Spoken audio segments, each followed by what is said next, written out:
कि ये पहला ऐसा आदमी है कि जो धर्म परिवर्तन करने के बाद जात परिवर्तन कर रहा है। कह रहा है कि मैं कास्ट ही बदल लेता हूँ। पहले जो था ये वसीम रिजवी था, उसके बाद ये धर्म परिवर्तन करता है, नरसिम्हा स्वरानंद के एक तरह से कहिए कि उसके साथ करता है और त्यागी बन जाता है। अब इसको लगता है त्यागी बन के तो कोई फायदा नहीं हुआ, मैंने मूत्रो कोला भी पिया, मैंने गोबर विसर्जन भी करा, मुझे कोई फायदा नहीं हुआ। उसके बाद अभी 3-4 दिन पहले इसको दौरे पड़े और इसने कहा कि नहीं नहीं, मैं तो ना ठाकुर बन जाता हूँ। अबे जात है, धर्म में जा रहा है, अब तू कास्ट में भी जाएगा। मतलब इसको ये लगा कि त्यागियों को उससे मुझे कोई फायदा नहीं है और योगी महाराज का वहां पर डंका चल रहा है और इसलिए मैं ठाकुर बन जाता हूँ। अब इसने जो अपना नया नाम रखा है, इसने रखा है वही जो इसका नाम था। अब इसने त्यागी के आगे नारायण सिंह करके सेंगर लगा दिया, यानी ठाकुर बन गया। दिमाग के इसके फ्यूज उड़े हुए हैं और बड़ा इसका मजाक उड़ रहा है और ये दिखाया जा रहा है कि देखो जो ये सनातनी धर्म में जो है वो कास्ट की तनातनी है। आप कितने ही पढ़ लिख लें, आप किसी भी पोस्ट पर पहुंच जाएं, अगर आप लोअर कास्ट के हैं, नॉन मुस्लिम समाज में, हिंदू रीति रिवाज में, तो आप सीढ़ी पर पहले नंबर पर टिके रहेंगे। चाहे आप कितने ही इंटरनेशनल स्टडी कर आ जाइए, आप कमिश्नर बन जाइए, अगर आप ब्राह्मण हैं, बिना पढ़े लिखे हैं, उच्च कोटि के हैं, स्वर्ण कोटि के हैं, तो आप सबसे ऊपर कोटि पर नजर आएंगे, सबसे ऊपर की चोटी पर नजर आएंगे। तो वसीम रिजवी बेचारा बना और बेचारा ऐसा बेगैरत आदमी है, ऐसा बेगैरत आदमी है कि एक माँ भी मिल गई इसको, कहता है मुझे माँ भी मिल गई, मुझे भाई भी मिल गया। कोई वाराणसी के बेचारे ठाकुर साहब हैं, वो बड़ी भी ने इनको अपना बेटा बना लिया, लेकिन हाथ क्या तो उनको पता था कि बेलगाम घोड़ा है, इसका तो कोई भरोसा है नहीं। तो इससे लिखवा भी लिया कागज पे कि हमारी संपत्ति में वसीम रिजवी उर्फ जितेंद्र त्यागी का फूटी कौड़ी का योगदान नहीं होगा, खाली ये कागजों में हमारा बेटा बना है, दिल से हमारा बेटा नहीं बनेगा। अरे भाई क्यों लिख कर दे रहा है? क्योंकि तुझे पता था कि वहां से तुझे नहीं मिलेगा, फूटी कौड़ी तुझे नहीं मिलेगी। तो वसीम रिजवी शायद हिंदुस्तान के इतिहास में एक ऐसा मुसलमान है कि जिसकी जो औकात है वो दो कौड़ी के, ये धोबी का कुत्ता, घर का ना घाट का, इसको नहीं पता। एक ऐसा आदमी जो इज्जत की जिंदगी जी रहा था, जो 2-2 शादियां करके बैठा था, जो उत्तर प्रदेश में शिया वक्फ बोर्ड का 2-2 बार चेयरमैन भी रहा है, लेकिन इसको अपनी एक तरह से कहिए कि इसको अपनी आकबत खराब करनी थी। ना मालूम वो कौन सा लालच था, ना मालूम कौन से दौरे थे जो वसीम रिजवी को पड़ रहे थे। और कुछ लोगों ने सोशल मीडिया में 2-3 साल पहले की बात है कि मेरे नाम के आगे क्योंकि अमन रिजवी लगा हुआ है तो लोगों को लगा हाय हाय हमें फुटेज खानी चाहिए, हमें हमारी वीडियो, क्योंकि अमन रिजवी मोस्ट वायरल रहती है। अल्हम्दुलिल्लाह, अल्लाह की जात का बड़ा करम है कि मेरी वीडियो बड़ी वायरल रहती है, इंटरव्यूज बड़े मिलियंस में चलते हैं। तो इन तमाम यूट्यूबर को लगा कि अगर हम वसीम रिजवी की अमन रिजवी को बीवी ले देंगे तो हमारी वीडियो बड़ी वायरल जाएगी। तो इन्होंने बेचारों ने हर तरह से यूट्यूब चैनल वालों ने, पत्रकारों ने, इन्होंने मेरा नाम को उसके नाम के आगे यूज करा, मुझे वसीम रिजवी की फ्री में बीवी बनाया, जिसको वक्त को मैं जानती भी, जबकि ये वही वसीम रिजवी है जिसकी सबसे ज्यादा छितरौल मैं ही कर रही थी, सबसे ज्यादा इसकी औकात मैं ही बता रही थी, सबसे ज्यादा इसको मैं ही जलील कर रही थी। चाहे वो शाहीन बाग का, अगर आपको याद हो, शाहीन बाग का प्रोटेस्ट जब घंटाघर पे लखनऊ पे चल रहा था, तो यही बदतमीज आदमी जो है अब जो जितेंद्र त्यागी बन गया, इसने वहां पर भी मुस्लिम महिलाओं के बारे में उल झलूल बयान दिए थे, फिर दिल्ली की महिलाओं के बारे में दिए थे। इसको ही लगा कि अगर मुझे कुछ वायरल रहना है, मुझे सरकार से कोई पद चाहिए, तो इस्लाम के खिलाफ बोलना शुरू कर देता हूं तो मुझे सरकार खुश करेगी। लेकिन इसको मिला कुछ नहीं, इसे मूत्रो कोला पीने के अलावा, गोबर विसर्जन करने के अलावा कुछ नहीं मिला। हालांकि वसीम रिजवी सॉरी जितेंद्र त्यागी, तुझे तो ये कहना चाहिए था कि सरकार कुछ नहीं कर सकती,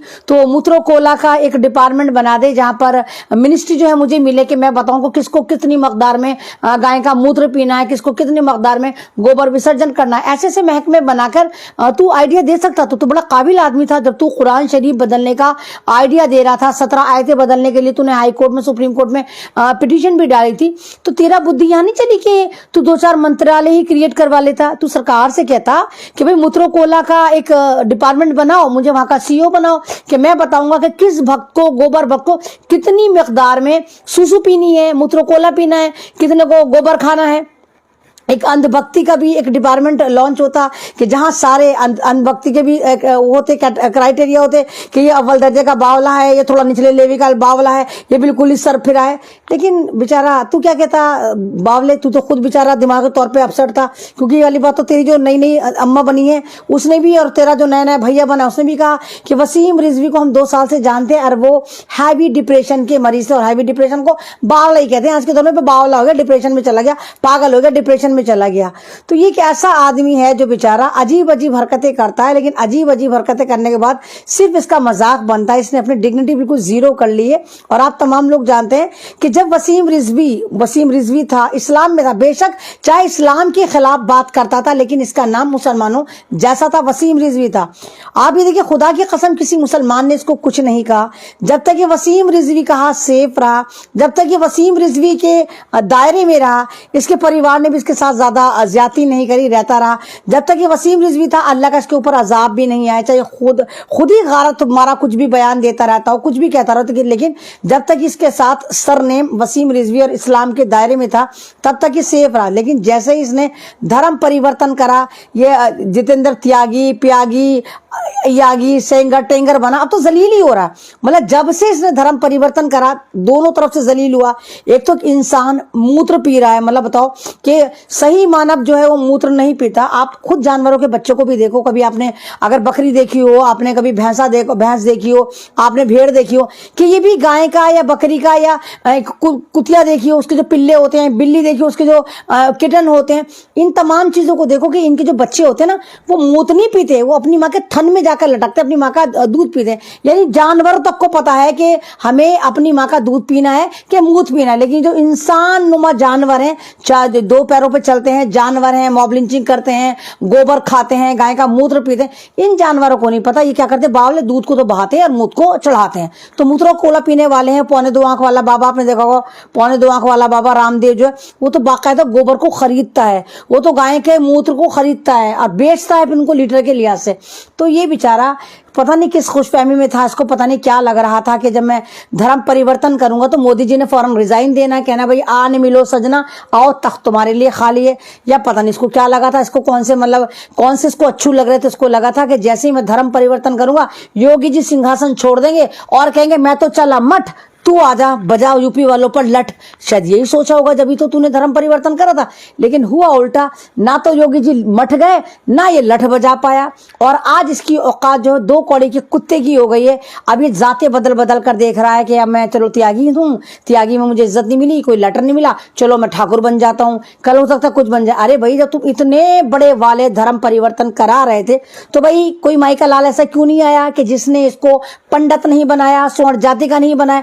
भाई तू तो मुसलमानों में स्वर्ण जाति का था ना, चित पावन ब्राह्मण जैसे होते हैं ब्राह्मणों में, ऐसे ही मुसलमानों में तू सादात से था, सैयद से था।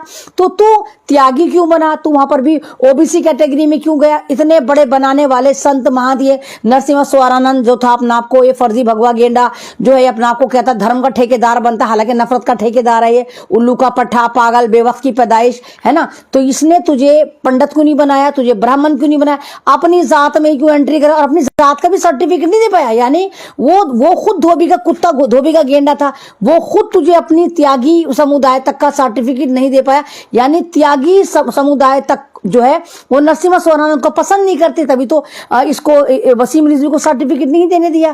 तो ये तमाम चीजें हैं कि अगर आप किसी भी मुल्क में रहते हैं, कितने ही ड्रामे कर लें, सारे मंसूबे आपके फेल हो जाते हैं। ऊपर वाले का मंसूबा चलता है, ऊपर वाला देख रहा है कि वतु इज्जु मंतशा वतु जिल्लु मंतशा। अल्लाह ताला जिसको चाहे इज्जत से नवाजता है और अल्लाह ताला जिसको चाहे जलील करता है। और इस वक्त वसीम रिजवी 4 साल से हिंदुस्तान में जलालत के बदतरीन पायदान पर चल रहा और लगातार रोज जलील होता है। अभी कुछ दिन पहले, शायद आपको नहीं मालूम, इसने इच्छा मृत्यु मांगी थी, यानी अपनी मर्जी से मौत मांगी थी। भाई तू क्यों मौत मांग रहा था, अबे तुझे तो मौत आ रही थी धर्म परिवर्तन करने की, तुझे तो इस्लाम में खामियां नजर आ रही थी। जिस धर्म परिवर्तन में करने के बाद तू जिस धर्म में तूने एंट्री ली थी, वहां तुझे क्या अच्छा नहीं लगा, मूत्रो कोला तुझे टेस्टी नहीं लगा, गोबर खाना तुझे अच्छा नहीं लगा, तिलक लगाना तुझे अच्छा नहीं लगा, लाते सलावाते जेल तुझे अच्छी नहीं लगी। तू तो भाई धर्म परिवर्तन चेंज करके गया था ना, इस्लाम को तू छोड़कर त्याग कर गया था। त्यागने के बाद भी तू त्यागी बना और त्यागी बनने के बाद भी तू इच्छा मृत्यु मांग रहा था। तो ये सब चीजें दर्शाती है कि तू उल्लू का पट्टा था, तुझे पता नहीं किस खुशफहमी के गुब्बारे तू फुला रहा था, तुझे लगा था तू इस्लाम को गालियां देगा तो सारा भारत तुझे, जो बावले बेवक्त की पैदाइश गुफाओं की नाजायज औलादें तुझे हाथों पे उठाएंगे, तेरी आरती उतारेंगे और मोदी जी रिजाइन कर लेंगे और तुझे वहां पर बिठाएंगे, या योगी जी मठों की तरफ चले जाएंगे, तुझे वहां पर सीएम बना देंगे। तो ये तमाम चीजें जो दर्शाती है ना कि वाकई इंसान शक्ल से इंसान नहीं होता है, हाथ पैरों से इंसान नहीं होता है, जानवर भी इंसान ही बनता है जब जानवर बनने में आता है। आप देखिए कि जब इंसान बदतरीन दौर पर आता है और एक नरसंहार करता है तो जानवरों को भी पीछे छोड़ देता है। आपने कभी किसी कुत्ते को खाते हुए नहीं देखा होगा, मर्डर करते हुए नहीं देखा होगा। तो ये तमाम जो ये खसलतें हैं, ये तमाम ऐप जो इंसान में पाए जाते हैं, इंसान इंसान को मार भी देता है, इंसान इंसान को कत्ल आम करता है, इंसान इंसान को नरसंहार भी करता है, लेकिन ये तमाम जो जानवर हैं ये ऐसा नहीं करते। अल्लाह ताला ने 28 लाख मखलूकात दुनिया में बनाई, चरिंदे परिंदे दरिंदे तमाम जो जीव जंतु बनाए, इनमें तमाम में सिर्फ एक सांप एक ऐसी प्रजाति है जो अपने अंडे पी जाता है। उसके पीछे भी लॉजिक बताई जाती है, अगर सांप अपने अंडे ना पिए तो वो अंडे उड़ के पूरी दुनिया में चले जाएं और इतने सांप हो जाएं कि हमारा जो है वो पैर धरने की हमें धरती पे यानी जमीन पर जगह ना मिले। तो सिर्फ सांप एक प्रजाति है जो अमल अपने अंडे पी जाता है, अदरवाइज तमाम जो जितने भी जानवर हैं वो अपनी औलादों से, अपने अंडों से, अपने बच्चों से सबसे प्यार करते हैं सिवाय इंसान के। इंसान दरिंदा है, हैवान है। ये अलग बात है कि अशरफुल मखलूकात का टैग आज भी इंसान उठाए फिरता है। तो वसीम रिजवी बेचारा इस वक्त बावला बोलाया फिर रहा है और एक ऐसा मोबाइल है जिसमें दो सिम, तीन सिम डालने की कोशिश कर रहा है, जाते बदल बदल कर देख रहा है कि ये वाली जात है तो शायद ये वाली कास्ट में आ जाऊं, तो इस वाले समुदाय में आ जाऊं तो शायद मुझे मान मिले, सम्मान मिले। ना तुझे ना मान मिलेगा ना तुझे सम्मान मिलेगा, तुझे लाते तेरे नसीब में है, तुझे लाते मिलेंगी। तू कितनी एड़ी चोटी का जोर लगा ले, लेकिन हाँ तूने एक अलई घोल दी है कि जो सनातनी में तनातनी चले, तूने बता दिया कि हिंदुइज्म में कास्टिज्म बहुत ज्यादा है और तू क्योंकि वहां पर ओबीसी समाज पे तुझे सबसे निचले पायदान पर लाके फेंक दिया है, तू स्वर्ण कोटि वालों के साथ बैठ नहीं सकता, जबकि इस्लाम में तू सबसे ऊंची कोटि पर बैठा था, तू सादात में बैठा था। हालांकि मैं अभी भी कह रही हूँ इस्लाम में जात का इतना बड़ा कॉन्सेप्ट नहीं, क्योंकि हमारी मसाजिद में आप देखिए हर जात का हर कास्ट का आदमी नमाज पढ़ता है, लेकिन आप हिंदू धर्म में जाकर देखिए इनके यहाँ दलित जो है, वाल्मीकि जो है, जाटव जो है, हरिजन जो है, ये मंदिरों में नहीं जा सकते। इनके अलग मंदिर होते हैं जो हरिजन मंदिर है, और ना ये घोड़ी चढ़ सकते हैं। हरिजन जाटव ये जितने भी हैं ये ना इनको घोड़ी चढ़ने का होता है, इनकी मॉब लिंचिंग हो जाती है, इनको मूछ नहीं रखने दी जाती। इंडिया में कहा जाता है कि जो मूछ ना स्वर्ण जाति वाले रखेंगे, अगर गलती से कोई जाटव मूछ रख लेता है तो उसका, अगर गरीब जाटव है और उसके पीछे आगे पीछे कोई नहीं तो उसको मार देते हैं। अपना अगर कोई पंडित का कोई मटका है, स्वर्ण जाति ठाकुर का कोई मटका है, बनिए का कोई मटका है, उसमें अगर दलित हाथ भी रख देता है, हाथ लगा देता है, चाहे खूब बच्चा हो, उसको कत्ल कर देते, मार देते, पीट के मार देते हैं। तो इनकी कलाई घुल गई। अब तू तो इसलिए गया था ना कि तू हिंदू धर्म में गया था, मेरा खास स्टडी तूने पहले नहीं करी थी, कम से कम तू हमसे ही पूछ लेता आके, हम ही तुझे बता देते कि तुझे कौन सी वाली जात जाकर वहां पर लेनी है ताकि तेरी थोड़ी बहुत इज्जत हो जाती। लेकिन नहीं, तू तो है ना कि थाली का बैंगन था, बस लुढ़क गया। तुझे यही लग रहा था कि पूरी हिंदुस्तान की सत्ता लुढ़की फिर रही है और वसीम रिजवी को ढूंढते फिर रहा है कि तू इस वाली कास्ट में आएगा, सनातनी में तनातनी करने पहुंचेगा और तू कुछ ना कुछ यहाँ पर हल जोत लेगा, कुछ ना कुछ तू इतिहास रचेगा। लेकिन हाँ, तूने इतिहास रचा, बहुत जबरदस्त तूने इतिहास रचा कि तू एक के बाद एक बेवकूफी की हरकतें कर रहा है। कभी इस जात में जा रहा है, कभी त्यागी बनना है, कभी सेंगर बनना है, कभी ठाकुर बनना है। हो सकता है अगली बार आप कोई बनिया नजर आए चलता फिरता, फिर कहनी मैं तो जैनी बनना हूं। और इस तरह करते करते तू बावलेपन का शिकार होके पागलपन के आखिरी स्टेज तक पहुंचते हुए वो एक स्टेज आए कि तेरे पे पत्थरबाजी शुरू करें लोग और तुझे पत्थर मार मार के तुझे मारा जाए। मुझे तो वही ना पता नजर आज, क्योंकि तूने जिस धर्म में तूने अभी भी एंट्री ली है वो खुद तेरा भाई कह रहा है कि तो बावला था जी, तो 2 साल से बावला था, हाईवे डिप्रेशन में था। तो ये चीजें दर्शाती हैं कि अगर आप देश का माहौल खराब करेंगे, आप किसी कम्युनिटी को टारगेट करेंगे, हमें नहीं मालूम तुझे कितना पैसा मिला, किसने तुझे टारगेट करवाया, तू दूसरी इस्लाम को जलील करने चला था, तू इस्लाम को एक तरह से टारगेट पे लेने चला था, लेकिन अल्लाह ने तुझे रडार पे ले दिया, तुझे टारगेट पे ले दिया। अल्लाह ने तुझे ऐसा जलील करा कि तेरी औलादों ने तुझे लात मार के घर से निकाल दिया, तेरी दोनों बीवियों ने तुझे लात मार के घर से निकाल दिया। मुसलमानों ने अपने कब्रिस्तान तेरे पे हराम कर दिए। शिया कम्युनिटी ने भी कहा कि तू हमारे कब्रिस्तान का मुस्तहिक नहीं, सुन्नियों ने भी कहा कि हम तुझे कब्र नहीं देंगे, और अब हिंदुओं ने भी कह दिया कि नहीं, हम इसका जो पूरी की इसकी क्रियाक्रम है मरने के बाद हिंदू रीति रिवाज से नहीं करेंगे। तो बात वही हो गई ना कि तू धोबी का कुत्ता घर का ना घाट का साबित हुआ। और ये इसलिए हुआ कि तूने देश के साथ तो गद्दारी की ही की, तूने यहाँ पर इंसानियत के साथ गद्दारी करी, तूने उस अल्लाह के साथ भी गद्दारी और नाखलफी करी जिसने तुझे पैदा करा। और तू तो इस्लाम का पैरोकार बनना था, तू तो इस्लाम में पैदा हुआ था। कोई बात नहीं, इंसान नमाज नहीं पढ़ता, अल्लाह ताला माफ़ कर देता है। इंसान रोज़ा नहीं रखता, अल्लाह ताला की ज़ात से उम्मीद है कि अल्लाह ताला नमाज रोज़े पे हो सकता है कि हमें बख्शिश दे दे, लेकिन जो हमारे मामलात हैं, जो हमारे अमल हैं, जो हमारे दुनिया को लेके, समाज को लेके, रिश्तेदारों को लेके एक अखलाक हमारा है, अगर वो अखलाक ख़राब होता है तो अल्लाह ताला हमें कभी भी माफ़ नहीं करता है और अल्लाह ताला हमें बदतरीन दौर से गुजारता है और अल्लाह ताला हमें ऐसी ऐसी जगह से जलील करता है जहाँ से हम उम्मीद नहीं करते। और आज वसीम रिजवी उसी पायदान पर खड़ा है जहाँ पर इसको लगातार धुलतियाँ मिल रही हैं, ये लगातार एक तरह से इसकी छितरौले पड़ रही हैं, लगातार इसको लोग जलील कर रहे हैं, इसमें वीडियो बना रहे हैं और ये खुद भी एक नौटंकी करता रहता है, मुझे मरना है, मैं डिप्रेशन में आ गया, मुझे इच्छा मृत्यु चाहिए। तो ये वाली बात दर्शाती है कि जो ऐसे लोग होते हैं ना, ये ना देश के वफादार होते, ना खानदान के वफादार होते, ना अपने धर्म के वफादार होते, ना इंसानियत के वफादार होते।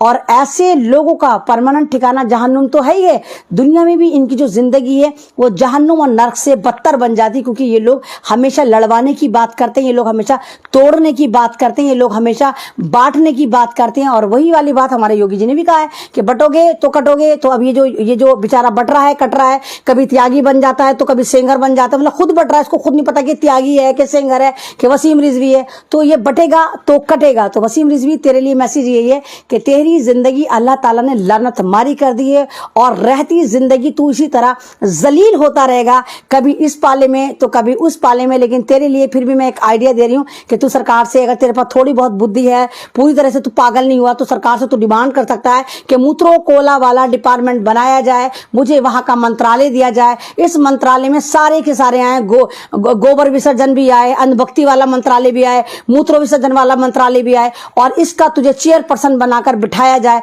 ताकि तू अपने जैसे बावलों को और जाहिलों को अब सही मकदार में, जिस मकदार में तू मूत्रो कोला पी रहा है या गोबर खा रहा है, उस मकदार में तू और देश के अंधभक्तों को वही मकदार में देके अपना जो तेरा ख्वाब था सरकार चलाने का, तो कम से कम तू मंत्रालय चला सकता है। तो तेरे नसीब में जलालत है और हमें उम्मीद है इंशाल्लाह तू सारी जिंदगी ऐसे ही जलील रहेगा।